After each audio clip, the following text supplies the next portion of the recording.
Hello and welcome my dear friends, সবাইকে আমি আমার চ্যানেলে স্বাগত জানাই। আশা করি সবাই খুব ভালো আছো। বুধেব হেয়ার। তো যেমনটা বলেছিলাম, আমরা আজকে যেটা আলোচনা করব সেটা হচ্ছে পেটস ইন্ডিয়া অ্যাক্ট অফ 1784, 1784। প্রথম কথা, পিট না পিট হচ্ছে পিট হচ্ছেন তৎকালীন ইংল্যান্ডের বা তৎকালীন ব্রিটেনের প্রধানমন্ত্রী।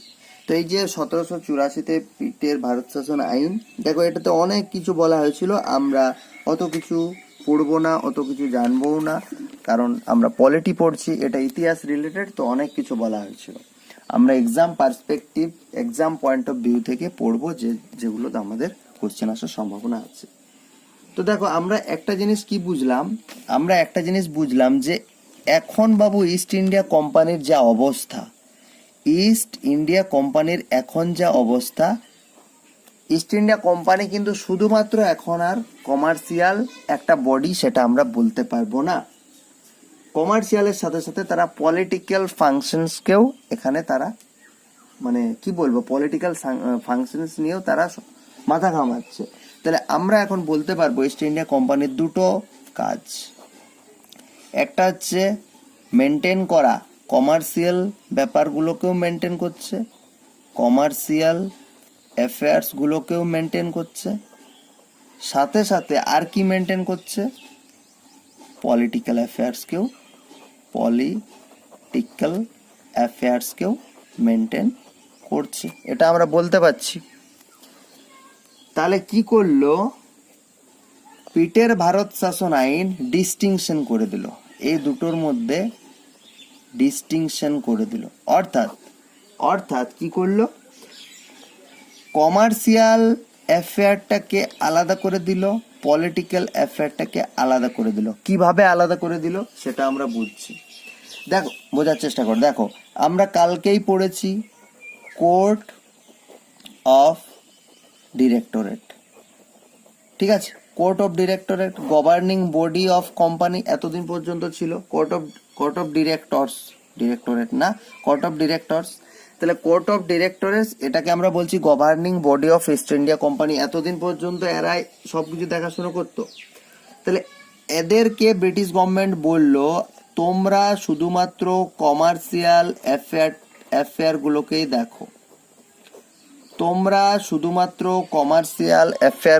দেখো, তোমাদেরকে পলিটিক্যাল ব্যাপারে নাক গলানোর কোনো দরকার নেই।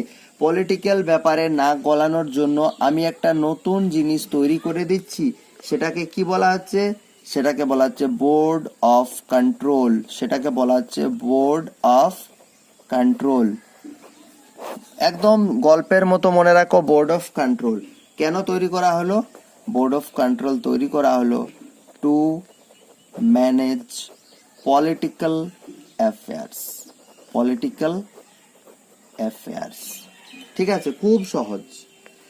এবং তোমরা ভালো করে দেখতে পাচ্ছ, একদিকে কোর্ট অফ ডিরেক্টরস যারা কমার্শিয়াল ব্যাপার স্যাপারগুলো দেখছে, অন্যদিকে নতুন একটা তৈরি করা হলো বোর্ড অফ কন্ট্রোল যারা পলিটিক্যাল অ্যাফেয়ার দেখছে।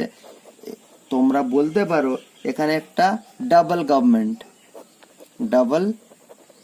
গভর্নমেন্টের সিস্টেম চলছে, ঠিক আছে? ডাবল গভর্নমেন্টের সিস্টেম চলছে। এবং it empowered the board of কন্ট্রোলকে ব্রিটিশ গভর্নমেন্ট এম্পাওয়ার্ড করলো যে তোমরা সিভিল হতে পারে, যেহেতু পলিটিক্যাল ব্যাপার দেখছে, আমরা আগের দিনেও আলোচনা করেছি, পলিটিক্যাল ব্যাপার দেখছে, সিভিল অ্যাফেয়ার হতে পারে, মিলিটারি অ্যাফেয়ার হতে পারে, এবং ফাইনালি সব থেকে ইম্পর্টেন্ট রেভিনিউ অ্যাফেয়ার যা কিছু হতে পারে, সেটা তোমরা দেখবে কোথাকার? British positions of India. Positions মানে কি? এখান থেকে প্রশ্ন আসে, সেই জন্য ব্যাপারটা আমি আলাদা করে লিখছি। পজিশন মানে হচ্ছে অধিকৃত বস্তু, অধিকৃত জিনিস, দখল, যার দখলে আছে। তাহলে দেখো, ইস্ট ইন্ডিয়া কোম্পানি রাজ করছে, বাট চট করে এখানে বলে দেওয়া হলো ব্রিটিশ পজিশনস অফ ইন্ডিয়া। অর্থাৎ ভারতবর্ষের যে সমস্ত জায়গাগুলো ইস্ট ইন্ডিয়া কোম্পানি দখল করে আছে, সেগুলো অ্যাকচুয়ালি ব্রিটিশ গভর্নমেন্টের। এটা কিন্তু স্পষ্টভাবে বলে দেওয়া হলো। তাহলে আমি যদি আরেকবার পিটের ভারত শাসন আইনটা আমি বোঝানোর চেষ্টা করি, যেটা 1784 সালে এসছিল। প্রথম কথা হচ্ছে কি না, এটা 1784 সালের যে পিটের ভারত শাসন আইন, সেটা কোম্পানির কমার্শিয়াল অ্যাফেয়ার এবং পলিটিক্যাল অ্যাফেয়ারকে পুরো আলাদা করে দিল। ঠিক আছে, এতদিন পর্যন্ত কোর্ট অফ ডিরেক্টর ছিল, আমরা 1773-এর রেগুলেটিং অ্যাক্টিভ দেখেছি। কোর্ট অফ ডিরেক্টর হচ্ছে governing body of east India company. British government এই কোর্ট অফ ডিরেক্টরকে বললো তোমরা কোম্পানির কমার্শিয়াল অ্যাফেয়ারটাই দেখো। ঠিক আছে, এতদিন তো তোমরা কমার্শিয়াল প্লাস পলিটিক্যাল দুটোই দেখতে, তোমরা এখন তোমাদের কাজ আমি সহজ করে দিচ্ছি, তোমরা কমার্শিয়াল অ্যাফেয়ারটুকুই দেখো। সাথে সাথে বোর্ড অফ কন্ট্রোল বলে আমি একটা বোর্ড তৈরি করে দিচ্ছি, যারা পলিটিক্যাল ব্যাপার স্যাপারগুলো দেখবে। তোমাদের কাজ হালকা হয়ে গেল। এবং এইভাবে কোর্ট অফ ডিরেক্টর এবং বোর্ড অফ কন্ট্রোল একসাথে রান করছে, সেজন্য এটাকে ডাবল গভর্নমেন্ট সিস্টেম বলা হচ্ছে। এরপর ব্রিটিশ গভর্নমেন্ট এই বোর্ড অফ কন্ট্রোলকে বলল যে তোমরা সিভিল, মিলিটারি এবং রেভিনিউ রিলেটেড যাবতীয় অ্যাফেয়ারগুলো সুপারভাইজ করো। কোথাকার? Of the British positions in India, British অধিকৃত ভারতবর্ষে যে সমস্ত জায়গাগুলো আছে সেগুলো তোমরা পুরোটা সুপারভাইজ করো। আচ্ছা, এরপর এটা সিগনিফিকেন্স দিয়েও প্রশ্ন আসে, আমি সেটাও আলোচনা করে দিচ্ছি। সিগনিফিকেন্স দিয়েও প্রশ্ন আসে, সেটাও আলোচনা করি। টোটাল দুটো কারণে সিগনিফিকেন্ট ছিল এটা। প্রথম কথা বলা হচ্ছে যে কোম্পানির টেরিটরি ছিল, তো কোম্পানির টেরিটরি ছিল এতদিন, এই কোম্পানির টেরিটরি গুলোকে বলা হলো ব্রিটিশ পজিশনস বলা হলো। এই কারণে একটা সিগনিফিকেন্স ছিল। এবং এই বোর্ড অফ কন্ট্রোল তৈরি করার মাধ্যমে দেখো, একটা কমার্শিয়াল বডি, কমার্শিয়াল বাণিজ্য করবে, ঠিক আছে, বাট কমার্শিয়াল অ্যাফেয়ার থেকে পলিটিক্যাল অ্যাফেয়ারটা ইম্পর্টেন্ট, সেটা বেশি প্রাধান্যপূর্ণ ব্রিটিশ সরকারের কাছে। তাহলে যেহেতু কোম্পানির লোককে বাদ দিয়ে একটা board of control British government নিজে তৈরি করে দিল এবং তাদেরকে বললো তোমরা যাবতীয় সিভিল, তোমরা মিলিটারি, রেভিনিউ ব্যাপারটা দেখো। আসলে তো রেভিনিউটাই আসল, এই ব্যাপারগুলো দেখো। তার ফলে কি করলো ব্রিটিশ গভর্নমেন্ট? একটা সুপ্রিম কন্ট্রোল নিয়ে এলো কার উপর? ইস্ট ইন্ডিয়া কোম্পানির উপর একটা সুপ্রিম কন্ট্রোল নিয়ে এলো, এবং অ্যাডমিনিস্ট্রেশনের উপর ইস্ট ইন্ডিয়া কোম্পানির উপর। ঠিক আছে, তাহলে 1784 সালের যে পিটের ভারত শাসন আইন, সেখানে তেমন কিছু, মানে আমাদের পয়েন্টের রেসপেক্টে বলছি, খুব বেশি বড় কিছু ছিল না। কমার্শিয়াল অ্যাফেয়ার, পলিটিক্যাল অ্যাফেয়ারকে আলাদা করা হলো।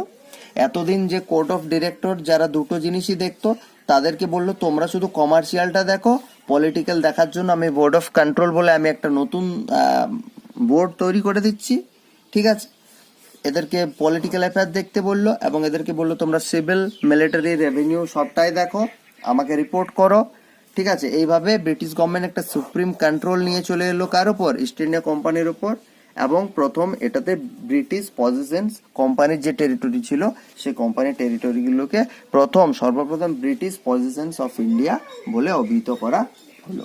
তাহলে এই ছিল 1784 পিটের ভারত শাসন আইন।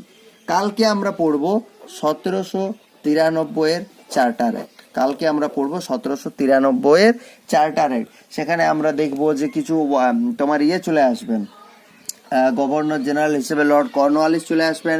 তার যে ওভাররাইডিং পাওয়ারের যে ডিমান্ড ছিল এবং কমান্ডার অ্যান্ড চিফ হওয়ার যে ডিমান্ড ছিল, সে ব্যাপারে আমরা কালকে আলোচনা করব। সাথে সাথে ট্রেড মনোপলির ব্যাপারটা আলোচনা করব, কোম্পানির যে ট্রেড মনোপলি এক্সটেনশন, এই সমস্ত এক্সটেনশন কখনো এক্সটেনশন করেছে, কখনো কমানো হয়েছে, সেগুলো আলোচনা করব 1793। ব্যাস, আর কিছু তেমন 1793 ছিল না। ঠিক আছে, সেটা আমরা কালকে আলোচনা করব। ঠিক আছে, আজকে এখানেই আমি শেষ করছি পিটের ভারত শাসন আইন। এবং দেখো, পিটের ভারত শাসন আইন এইটুকু না, এটা আমি শুধুমাত্র আমাদের এক্সাম পয়েন্ট অফ ভিউ থেকে বললাম। পিটের ভারত শাসন আইনে ইন্ডিয়ান এডুকেশন সিস্টেমের উপর, এটাকে এডুকেশন সিস্টেমের ম্যাগনা কার্টা বলা হয়, এটাকে পিটের ভারত শাসন আইনকে। ইন্ডিয়ার এডুকেশন সিস্টেমের উপরে এটার খুব প্রভাব ছিল। সেটা আমরা পলিটিক্যাল অ্যাসপেক্টে আর পড়ছি না, সেটা আমরা যখন হিস্ট্রি আলোচনা করব, হিস্ট্রিতে পড়বো। ডিএলএডেও আমি পিটের ভারত শাসন আইনের নজির পেয়েছিলাম, যখন ডিএলএডে আমরা বিভিন্ন মাতৃভাষার মাধ্যমে শিক্ষার কোঠারি কমিশন, এই সমস্ত ব্যাপারগুলো যখন পড়ছিলাম, তখন যে Calcutta university commission, Mudaliar commission, এই সমস্ত যেগুলো ছিল, সেখানে পিটের ভারত শাসন আইনেও কিন্তু যথেষ্ট গুরুত্ব ছিল, আমরা সেটা পড়েছিলাম। তো যাই হোক, সেটা আমরা হিস্ট্রিতে পড়বো। পিটের ভারত শাসন আইন এখানে শেষ করছি। কালকে আমরা পড়বো 1793 এর হচ্ছে গিয়ে তোমার চার্টার অ্যাক্ট। এই অ্যাক্টের থ্রু কি কি চেঞ্জ করা হলো না হলো সেগুলো আমরা কালকে পড়বো। ওকে, সবাই ভালো থেকো, থ্যাংক ইউ।